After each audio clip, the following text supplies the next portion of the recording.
Let us continue then talking about the role of the president as legislator in chief. In this part of that discussion, we will talk about other ways in which the president can advance an agenda through the U.S. Congress, and we'll see that that means working closely with individual members of Congress, submitting a budget that telegraphs legislative priorities, working to elect members of the president's own party when possible, and then finally, signing statements. All right, let's get started. So as promised, we'll talk about how the president can advance an agenda, work it through Congress, by working directly with members of Congress, typically congressional leadership, right? So in the House, that would be working closely with the Speaker of the House, working with the House Majority Leader, House Minority Leader, House Majority Whip, House Minority Whip, perhaps members of chairs of key committees. In the Senate, Senate Majority Leader, Senate Majority Whip, Senate Minority Leader, Senate Minority Whip, key members of Senate committees that deal with the legislation that the president is interested in. Some presidents are better at this than others. And if you're good at it, if you're interested in that approach, if you're a people person like Lyndon B. Johnson or Ronald Reagan, you've got two basic choices. You can use the stick, right? The threat, the arm twisting, the ominous threats. That's what LBJ was all about, right? He was a scary dude, no question about it.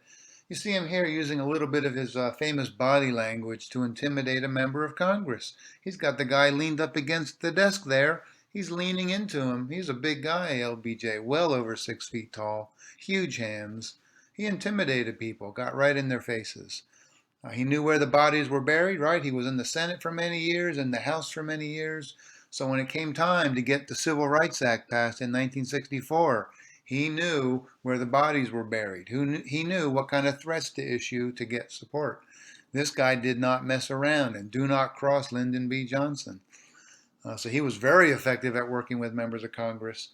That clearly helped him move his legislation through Congress, especially the Civil Rights Act of '64. Conversely, if you're a people person and you're more positive, you're talking more like Ronald Reagan. He was very good at using the carrot approach. He would offer support. He would offer to have a drink with Speaker of the House Tip O'Neill. He would invite members of Congress to the White House. He would give them a tour. He would give them White House tchotchkes like cufflinks and ashtrays and presidential seal ties and that sort of thing. So he was always good at that. That can also work. Different styles for different presidents. That was more Reagan's style. He had to work mostly with a Democratic-controlled Congress, but he was good at it. He was good at working with Speaker of the House, liberal Democrat Tip O'Neill out of Massachusetts. Quite impressive, right? Working across party aisles to get things done, to get federal tax cuts, to get military growth. The irony here is Jimmy Carter, Democratic president, did not like to work with Tip O'Neill, even though he was a fellow Democrat. Tip O'Neill did not much care for Jimmy Carter. Jimmy Carter was not a people person. His approach was, here's my agenda, it's the right thing to do, now do it. And then he would largely walk away. So some presidents are just like that. They're not comfortable working one-on-one with members of Congress. Carter was not, manifestly. John F. Kennedy was clearly not. And then Barack Obama, I think he fits into that camp.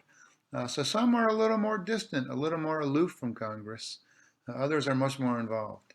LBJ and Reagan stand out as more involved with just different approaches. Another thing a president can do to move an agenda through Congress, use the budget, right? The president typically will propose a budget to Congress. The Congress responds to that proposal. And what can you do with a budget? You can make it clear with your budget priorities what your legislative priorities are. This is what Sandoval did, right, as governor of Nevada in the last legislative session. He made it very clear, this is my policy agenda, is to bolster public education. How do I indicate that? I indicate it in my damn budget. I propose raising taxes north of $1 billion over 2 years. And where's that money going to go? For public education K through 12. That made it manifestly clear what his legislative agenda was. A president can also work to elect fellow members to Congress, right? Because the more Congress is of the president's party, the more cooperative Congress will be. That may be the single most important factor. Getting a Congress that is the same party as the president. Barack Obama could be the second coming here right now, and it wouldn't matter, right? Because Congress is controlled by Republicans, both houses. That's pretty fatal to working with Congress. So what does the president benefit from? Having a Congress that shares the president's party affiliation. How can you help make that happen? Campaign for them in elections. Now that often does not work. Now when Obama was elected first time in 2008, right, he was very popular.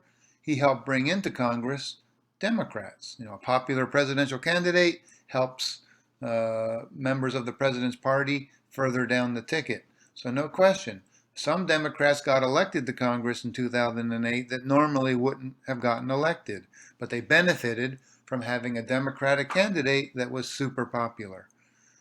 By 2010, Obama was no longer very popular, largely because of the Affordable Care Act, and so his ability to campaign for members of his own party in 2010 was very limited. I'm sure most Democrats were like, please, Mr. President, don't campaign on my behalf. You're not that popular. All right, because typically the president loses seats in a midterm. An exception to that was 2002, probably a result of 9/11. W. Bush was popular going into the 2002 midterms. And what did he do? He used that popularity to campaign hard for Republicans running for Congress. And he did help them, right? Help them significantly. Instead of losing seats in that election, Republicans picked up, I think, 1 or 2 Senate seats and a handful of seats in the House. Very unusual in a midterm. And Bush helped make that happen by being popular, but also by campaigning actively on behalf of Republicans running for Congress. Finally, a president can use signing statements to advance his or her agenda. These are somewhat dodgy, a little bit sketchy here. What are they? The president will take a law submitted to him or her by Congress. The president will sign it into law, but then the president will attach to that some additional material that says, while I have endorsed this law, I will not enforce this provision. I believe it to be unconstitutional. I will not enforce that provision. I believe that to be unconstitutional. I will not enforce some additional provisions because I believe them to be inconsistent with previous federal law. And then that's what the president will do. The president will not enforce those parts of the law with which he disagrees. That's a signing statement. They don't necessarily have the force of law, but they do signal what the president will prioritize in terms of execution and what the president will not prioritize in terms of execution. So on the one hand, right, you would say, well, there's some legitimacy there because any chief executive will enforce some laws more than others, right? Chiefs of police know this in spades. You don't tell your officers to bust every single person who breaks any possible law because then you'd be busting a lot of jaywalkers and those who did a rolling stop and all sorts of relatively minor things, 1 or 2 miles over the speed limit. Any police chief is going to say, yo, people, do not go after the little fry, go after the big fry. So speeding 10 miles above the speed limit, maybe, prioritize. Brutal murder, hey, prioritize over jaywalkers. So any executive does that. They say, we've got scarce resources, I have my priorities, these laws will get priority, these laws will not get priority. So in a sense, right, that's what the president is doing with these signing statements. But on the other hand, right, you're like, hey, wait a minute. That sounds like the line item veto, a form of line item veto applied to ordinary legislation. That makes it seem a little sketchy, right? It's almost like the president acting as a legislator, changing laws after they've been passed to his or her own liking. That's worrisome, right? That's more worrisome, thought of in that way. So there are 2 ways of thinking about these signing statements. They've been done for a long time, going back many administrations, but it is notable, W. Bush, no question about it, probably at the behest of Vice President Dick Cheney, W. Bush used signing statements far more aggressively than any previous president and far more aggressively than President Obama. He was super careful about rejecting any part of any law that he believed infringed upon his Article II powers as Commander-in-Chief of the military, arguing that in certain cases, national security did not allow him to enforce certain legal provisions. Dick Cheney was almost certainly the impetus behind that trend. But Obama has been far more sparing with these signing statements. Previous presidents used them quite sparingly. So that seems to be the solid tradition. W. Bush was a bit of an exception to that. So whether they're right or wrong, and that's debatable, they are certainly a tool at the president's disposal in terms of shaping legislation by indicating this is what I'll enforce and this is what I perhaps will not enforce or enforce rather less. All right, so bringing this all up to date, if we look at the Biden presidency so far, we would look here specifically at his first 2 years. And by the way, the old conventional wisdom, which I believe is accurate, is that generally speaking, if a president wants to get things done, their best window are those first 2 years of their first term. All right. After that, the window starts to close pretty quickly. And if a president is lucky enough to get a second term, usually those are pretty unproductive years for a variety of reasons that we don't need to go into here. So, looking at those first 2 years, we're probably looking at the stuff that he's most likely to be getting done, whether he gets reelected or not. And then not much is going to be happening in the next year in the run-up to the election, of course. So, focused on those first 2 years. First thing I want to say is, look, Democrats did control both the House and the Senate. Although remember, right, the Senate was 50-50 with a tie-breaking vote to be cast by the Vice President, Kamala Harris. So an edge there, but the smallest, the thinnest of edges. Oh, man. And then the House, right, Nancy Pelosi, Speaker of the House, a very small majority. Not much room for error. Not much room for slippage. Now remember, Trump had those same basic preconditions, only better in his first 2 years. Republicans had better control of the Senate. And what did Trump get done, in his first 2 years? Basically one major federal law, the one on cutting taxes for the wealthy. And then, he also kicked out a bipartisan criminal justice reform bill. Although, given that most prisoners in America are in state prisons, this had a pretty, more of a symbolic impact than anything. Designed to get a lot of people out of federal prison who had committed nonviolent offenses, typically marijuana offenses. So you could say one for sure, and maybe kind of, sort of, a second one, but it wasn't that big a deal, except symbolically. So what does Biden get done? Now remember, Biden has experience, served many years in the Senate. I believe he served some years in the House. He knows the U.S. Congress forwards and backwards and up and down and in all possible directions. He's very low-key. He's pretty quiet.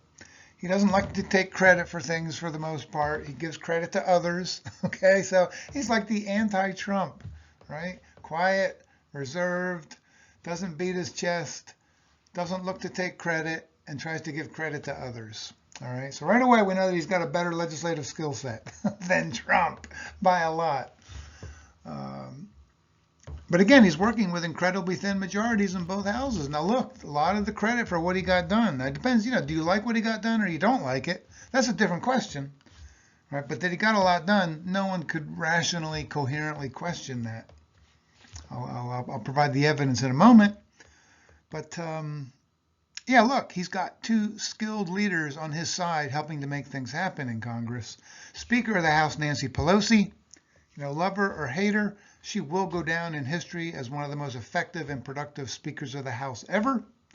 Now, do you think what she got done was good or bad? That's a different question. But that she got a lot done, no question. In many ways, legendary. And then on the Senate side, Senator Chuck Schumer out of New York. Also very effective and experienced. Okay, so they get a lot of credit or blame, depending on how you feel about what Biden got through Congress in his first 2 years. All right, so what do we have here? We have the American Rescue Plan dealing with our recovery from COVID, a bill to the tune of $1.9 trillion. Now look, Should we have spent that money to get the economy back on its feet? Some would say, oh, yes, for sure. Others would say, no, tighten our belts. Lord Maynard Keynes would say, no, you got to spend money to make money, kind of a thing. But that's a big bill. That's a major bill by any measure, 1.9 trillion, committed to getting the American economy back on its feet post-pandemic. Next up, an infrastructure bill with some bipartisan support to the tune of $1 trillion. All right, to the tune of $1 trillion. That's a big deal. Arguably a really good investment in the American economy, much like the interstate highway system was after World War II, for example, or Hoover Dam. Yeah, it costs money, but in the long run, it can make money. So hopefully a good investment. People of good faith might differ on that, of course. Gun control legislation, right? Incentives for states to pass more stringent red flag laws that say we should deny firearms to those who've shown a red flag in terms of perhaps criminal behavior or the threat of harm to themselves or others, and making that background check federal law universal. In Nevada, that's already been made universal, but that's in the state of Nevada. So this makes it the Nevada policy national in scope. Bipartisan, right? The CHIPS Act to promote the making of semiconductor chips in the USA to the tune of $53 billion, right? As a national security issue. Where are our complex high-end semiconductor chips mostly not made these days? In America. Where are they mostly made? In China. So the argument is, oh man, we need to produce more of those chips here so that China doesn't have that leverage on us. And that's important to our military, by the way, among other things. So a $53 billion bill to promote the making of semiconductor chips in America. Again, hopefully a good investment in the future and good for national security. Next up, the hits keep coming. The Inflation Reduction Act, $2 trillion in an effort to, again, sort of get the American economy back on its feet related to high inflation, which, it's been coming down quite a bit. And right now the economy is really hitting on all cylinders, albeit there are some warning signs that there may be rough sledding ahead. And then finally, you would say that Biden gets credit or blame for leading NATO in supporting Ukraine militarily and economically. Had Trump been president, it's unlikely we would have done any of that, right? Because Trump's isolationist. He says, Ukraine for Ukraine, America for America, France for France, let the devil take the hindmost. Plus, I kind of have a man crush on Vladimir Putin.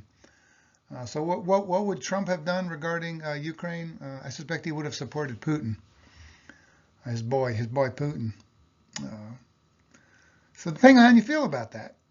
But the U.S. not only has supported Ukraine militarily and economically, but they've also led NATO. Because historically, right since the end of World War II, the U.S. has played a global leadership role through things like the North Atlantic Treaty Organization. All right, so that's insane. That's an insane list of accomplishments in just 2 years. That's crazy talk, right? And has Biden beaten his chest about it? Not really. Has he given a lot of credit to others like Chuck Schumer and Nancy Pelosi and others and Republicans? He sure has. Right, now, right in the coming election, he's going to have to convince people that he deserves at least some credit. And you've heard some of that with his promotion of this thing called Bidenomics, given that the economy right now is doing quite well. All right, so there you have it, people.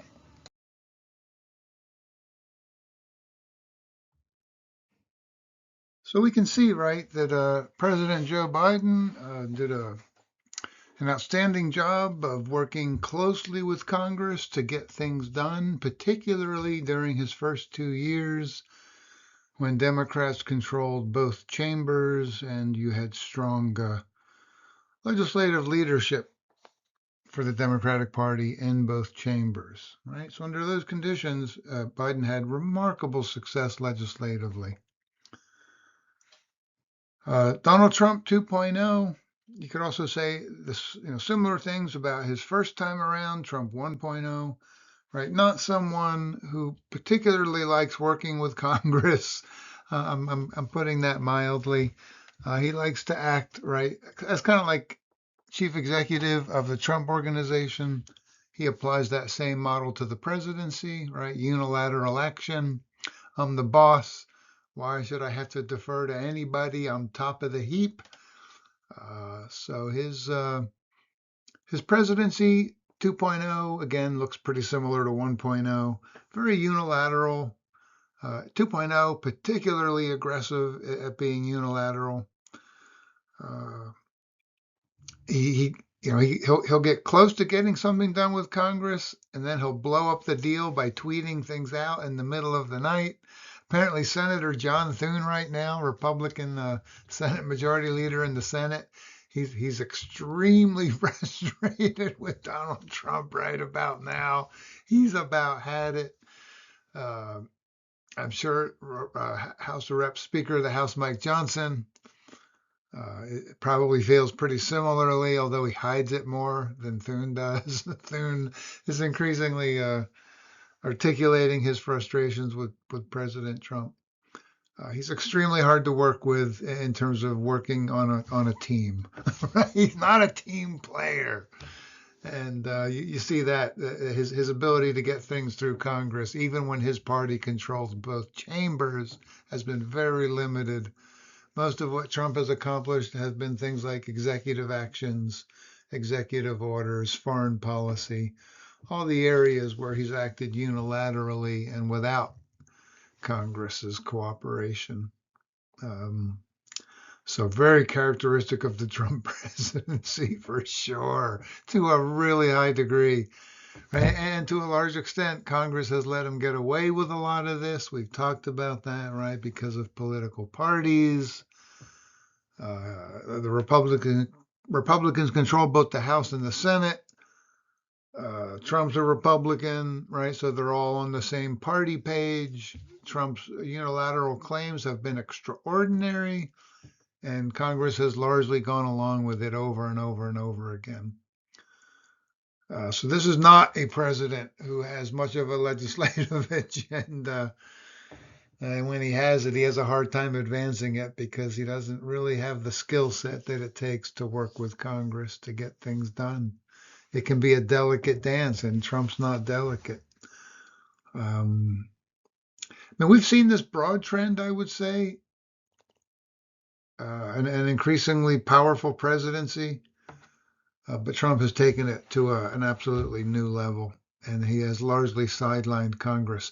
Now, Congress is starting to fight back a little, right? Trump's leverage over the party has been extraordinary, but his leverage is in decline.